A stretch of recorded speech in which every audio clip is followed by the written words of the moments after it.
Hi, welcome to the show. Today I have with me the Executive Director of the McMinnville Economic Development Partnership. She's an army of one. She's been at it for 9 years, evidently very successful because I'm proud to have with me the Woman of the Year, Jody Christensen. Jody, Thank you. thanks for being here. Thank you for inviting me. You know, when I first wanted to get more involved with the community and learn about business, everybody said, talk to Jody Christensen. So we had a nice sit down with it, I don't know, it's been a year ago, and I learned a lot, and I'm here to learn more, and I want to share with the folks that are watching today Oh, well, thank you. what Thank you do.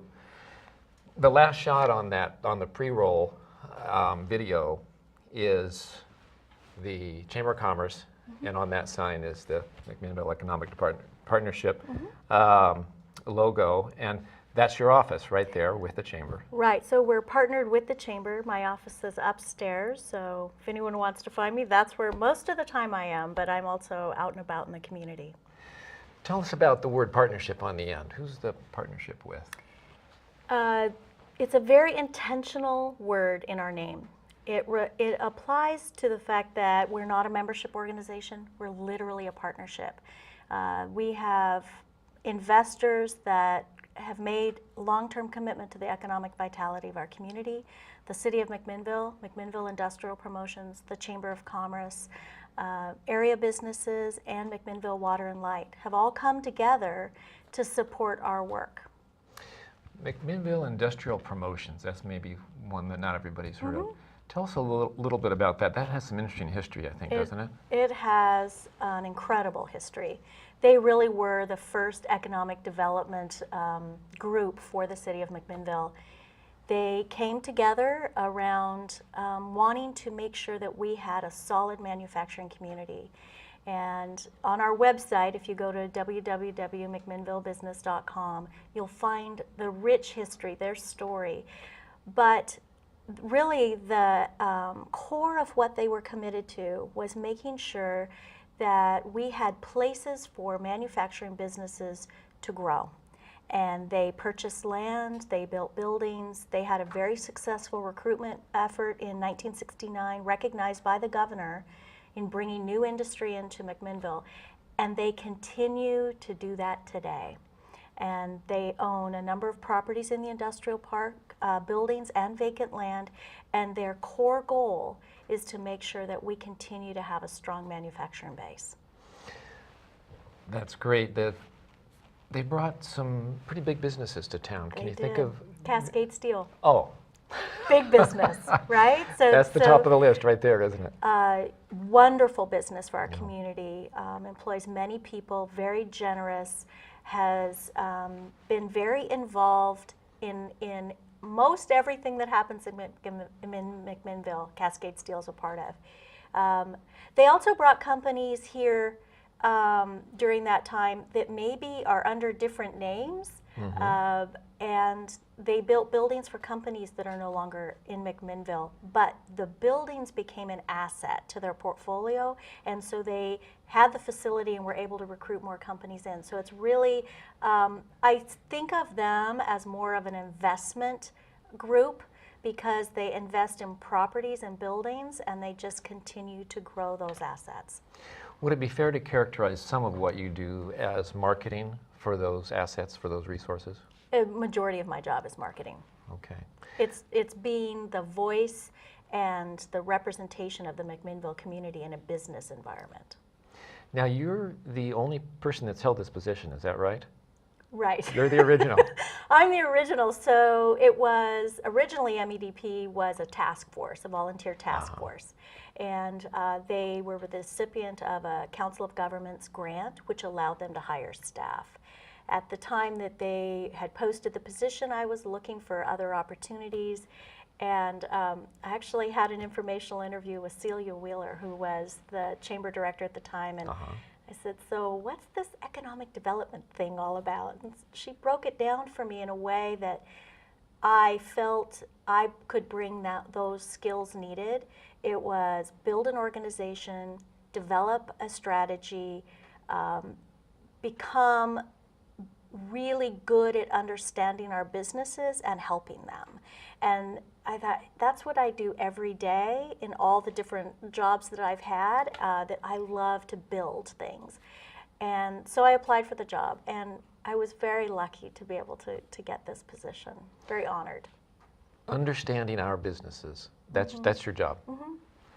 We have how many manufacturers? 74. We're looking for more. We are looking for more. And there's different ways that you do that. Tell us about those ways. Well, one of our primary marketing tools is our website. I'll talk a little bit about that because I think most people think a website is just sort of the frosting on the cake. But for us, our website's very strategic. We spent 3 years developing a branding message, and we really wanted to understand what people needed to know when they first came to that site. So we made the assumption it wasn't going to be people that lived here, people that didn't know about McMinnville. We worked very closely with the national and international recruitment officers for the state. When a company's looking for a location and they go to your website, what are the things they need to know right away? And we were told something that startled us. We have 10 seconds. We have 10 seconds. So if you're a site selector and you're looking through a number of different locations, you're going to make a pretty quick determination if this is a place you want to take a deep dive. So 10 seconds isn't very long when you think about it. So we had to be really clear on what it was they were looking for and how we could give them that answer immediately. So that's a part of our marketing strategy, is really understanding our message, and I think our website is a good representation of that. I have to know, as we say, everything about McMinnville. And when I say everything, I mean it. So I have to understand our school district. I have to understand the hospital. I have to know about our transportation system. I have to know about the climate. I have to know about the demographics. Now, I don't have that all in my head, so I couldn't recite it to you right now, but all of those resources are at my fingertips because we've generated a toolkit that I can take with me or that I can use in response to questions for people looking at McMinnville. You used an interesting word, site selectors. So these are the people in other companies that are looking for a place to expand. So they could be embedded within a company. So large corporations may have a logistics team that's looking for possible expansion areas. Site selectors are also independent contractors that are hired by companies to look at sites, look for sites. And they also, some site selectors have specialties that, so right now there's, we've worked with database or site selectors, data center site selectors. So just kind of understanding what they want. But they have some key things. They've got like 3 or 4 things on the hit list. And if you can make it through that, then you go to the next round. They really kick the tires in the first round of it all. So we're constantly being scammed by these people. And whether we know it or not, they may or may not call.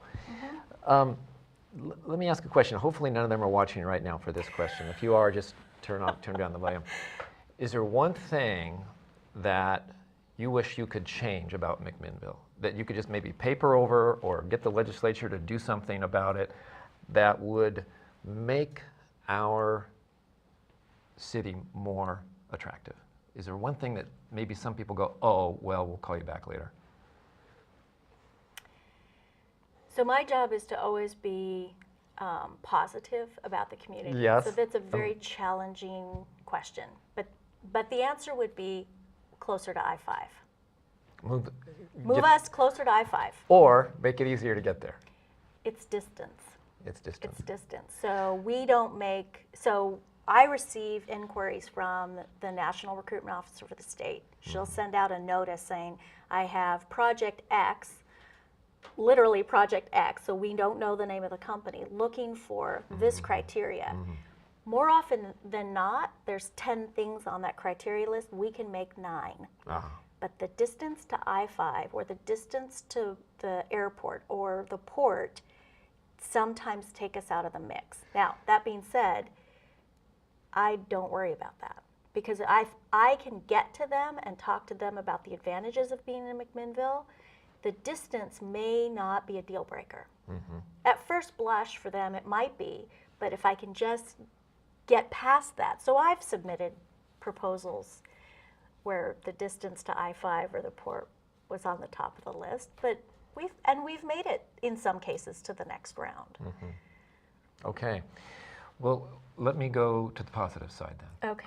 When Much more comfortable there. What do you like to showcase? What do you think is our best feature? What do you like to show the camera?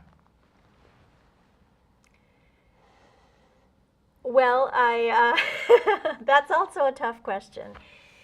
A lot of times, and I'm going to speak primarily for somebody that doesn't know McMinnville, my job is to build a relationship with that person. So I ask a lot of questions and I listen when they're talking to find out what's important to them.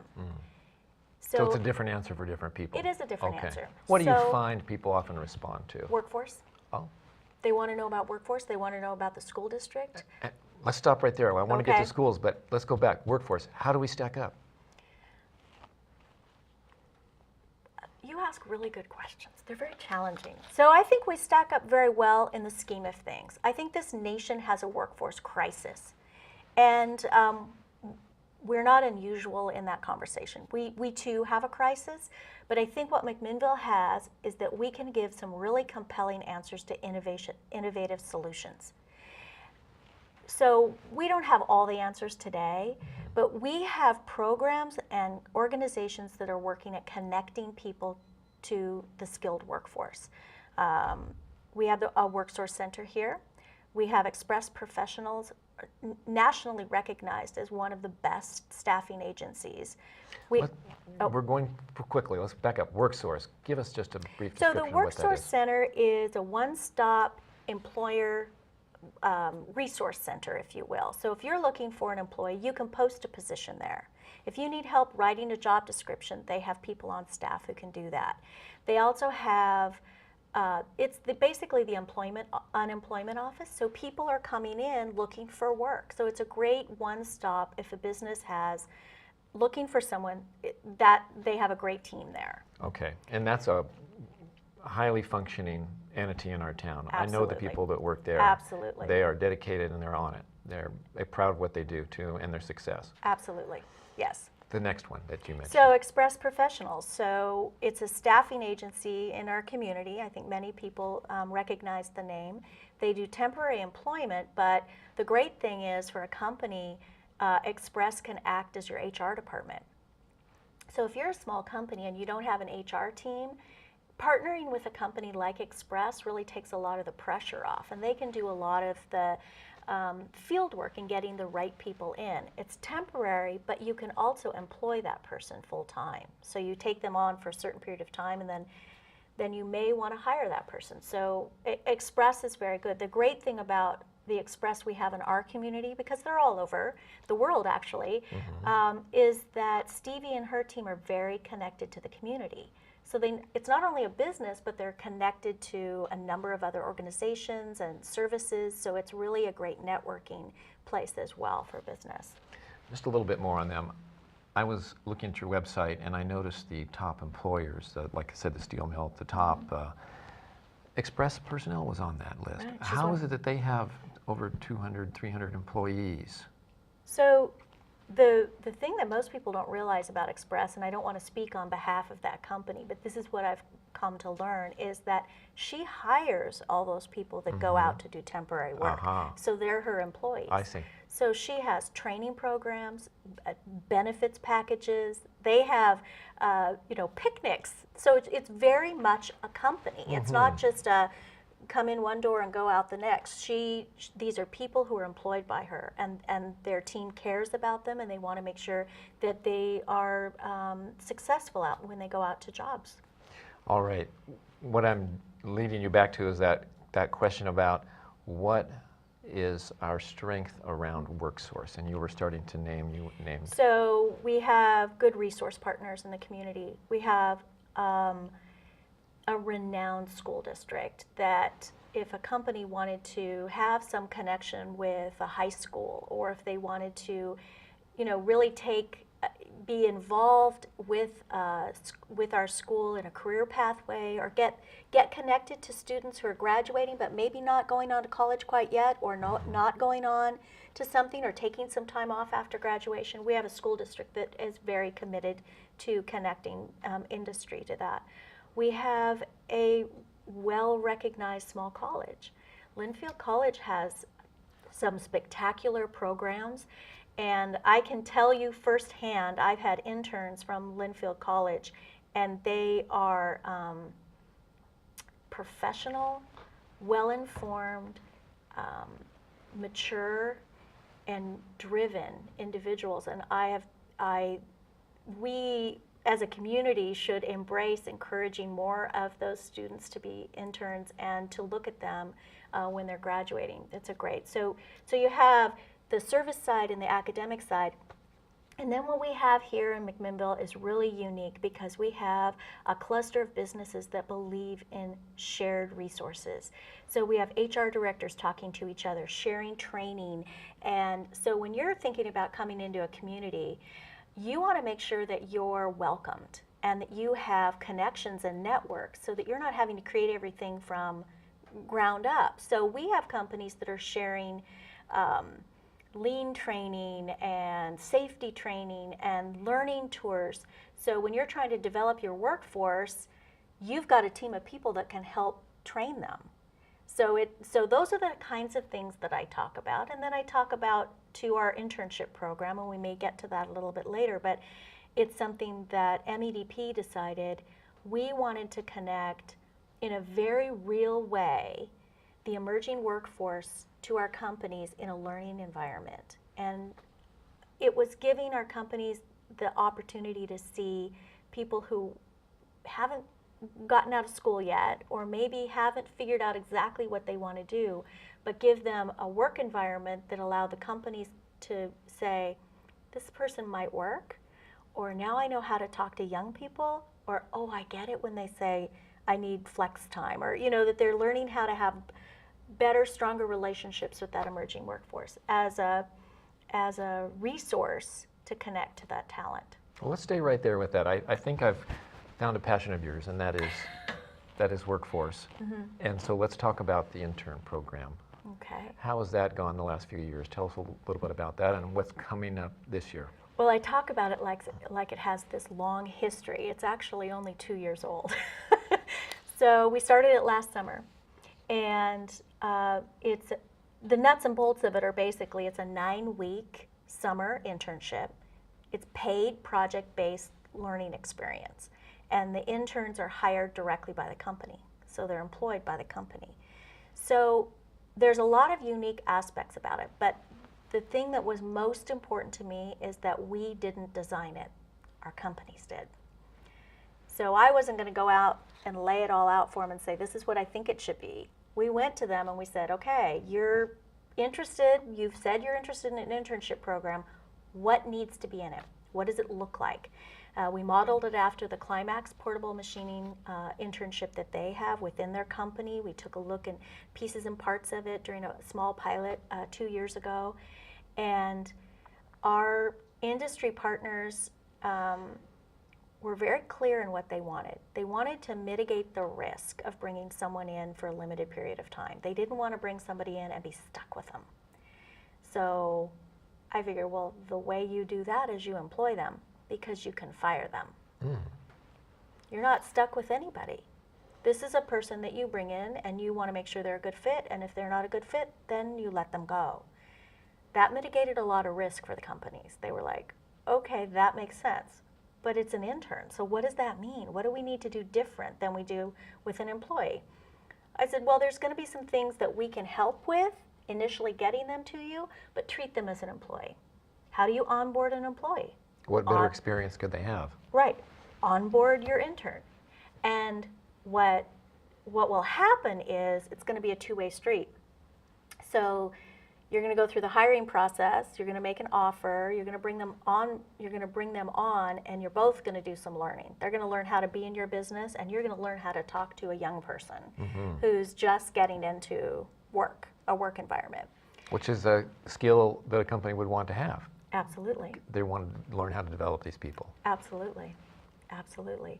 So we mitigated the risk of that by having it be a direct hire for the companies. And then we also said, you know, we don't have one company that could house many, many interns. So we have to create a program that has multiple host sites. So we knew that would be our work at MEDP. We'd have to figure out how to take multiple locations and manage a program. So I sat back and I thought, well, what would that look like? Well, you knowing everyone, Well, you probably had a pretty quick idea of who you should go talk to. So I did have an idea. One, I knew that I needed a steering committee to help guide our work and have us go ask questions to, and they'd tell us what we needed, what we didn't know, and then we'd go back and we'd try to build it.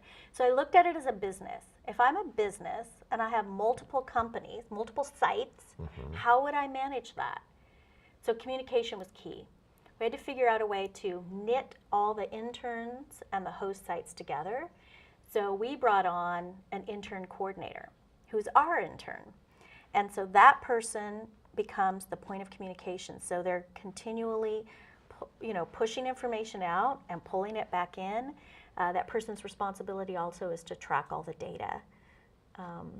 Well, I'm just curious, who are some of the companies that hired interns, and how did it go, and what did the kids do, and did they leave just like having a great experience? Tell us about that. So I could spend 2 hours talking just about some of the little things that we learned. But so last summer was our first official year, and so we had 9 host sites. Freeland Wade, Cascade Steel, Solid Form Fabrication, the county clerk's office, the chamber, Express Professionals, our office, and I'm forgetting. That's a great list. It is a great list. And nobody's the same. So everybody does something different. And so you found all these companies, people that they were happy with, that they will say, yes, I want to hire that person. So they had to be happy with people. So Right. our office, we went out and we recruited the applicants. Yes. And we housed all of the application process within our office. So we just handed them packets. Said, you get to sort it like you normally would. You get to choose who you want to call, and you get to make the offer. And so they were invested in the process from the very beginning. We didn't hand them an intern. They chose their employee. And were these interns from McMinnville? They were from all over. They had some connection to McMinnville. So most of the applicants their parents worked or lived in McMinnville, so they heard about the program. Last year we had 160 applicants. And Wow. it was, we were overwhelmed. Yeah. In a wonderful way. Our companies were overwhelmed because we had one position in each company and we had really great applicants, and we couldn't hire everybody. So they came from Linfield College, OSU, a couple came from back east, but they had some living situation here so we weren't worried about housing or anything like that. Whether they were from McMinnville or not, now they are connected to McMinnville. Right. And we're hoping that they have connections here that will keep them here. That's the idea, is you want to plant the seed that this is a place where when you're starting your career, you can flourish here. There are companies here that will invest in you, will give you an opportunity to be successful, and you can do a lot more here than you could if you went to a big community. So one of the things that Devin Paolo said with Solid Form Fabrication, if you go work for a big engineering firm, so they had an engineer, if you go work for a big engineering firm, you may work on this piece of the product, this little sliver. If you work for Devin, you get to create it. Yeah. All of it. And then you get to install it. And then you get to take a picture of it, and you can say you did that. And that's what happened. That's at what Solid happened. Form. That's what happened. That's what happened at Freeland Wade. Their engineer designed a piece of equipment that they use on their shop floor. And he made a mistake when he made it. He made a miscalculation. And he said, oh man, what am I? And she goes, okay, go back, redo it. And now he can say he learned from that process. Now, if you're in a bigger environment, you might get kind of lost in the mix of things. But in a smaller environment, you have lots of encouragement and support as you're going through these projects that they're developing. And so every intern has a project, and it's a resume builder for them, but it has to be something very real for the company. You have to get something from that intern that adds value to. So when we would go in and we would talk to companies, they're like, well, we could have them file. Nope, no filing, no making coffee, no answering phones. This has to be this is the risky part. You have to give them something that has meaning. Well, Jody, my concern is people hearing this are going to talk about this program because it sounds so incredible, and you're going to have 460 applications next time. Okay, we'll figure it out. We'll figure it out. That's a problem I'd like to have. Yeah. Well, what a great program, and this is something that's close to you, because one of the key things that people look for when they're going to relocate, expand their business is they need personnel. Right. They need. Right, and it's one piece of our story that explains how McMinnville does things. Yeah. We're problem solvers. We see a challenge and we bring people together and we solve it. And this is a great example of that. So it's something I think we'll be talking about for a long time. Well, Jody, I'm going to surprise you. We have 3 minutes left. No, we don't. Yes. And I have 2 more pages of things to talk about.